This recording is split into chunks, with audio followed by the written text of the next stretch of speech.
Assalamualaikum, saya sekarang ada dekat Hospital Kuantan, depan kecemasan.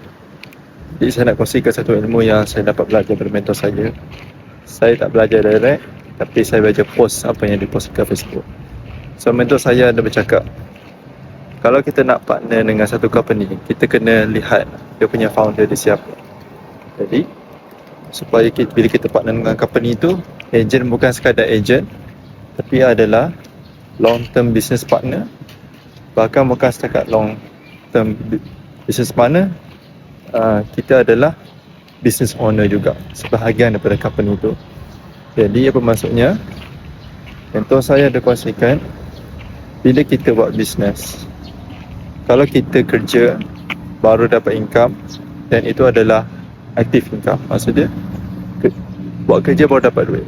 Tapi kalau kita buat kerja sekali, tapi kita boleh dapat duit berkali-kali, dan bila kita meninggal pun kita masih lagi dapat duit, dan itu adalah passive income.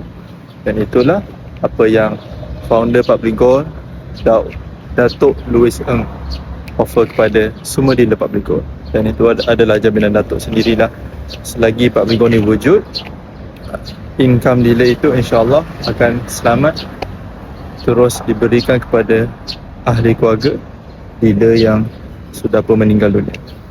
Jadi ini yang dikatakan oleh founder Public Gold, buat kerja satu kali tapi manfaat 7 keturunan.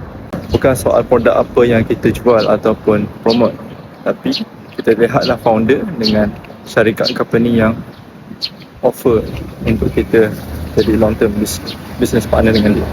Jadi bagi sesiapa yang teringin nak bina passive income sebanyak 5 ke 10 ribu ringgit dalam jangka masa 2 tahun dalam team 5G Associate, boleh hubungi saya untuk saya bantu insyaAllah.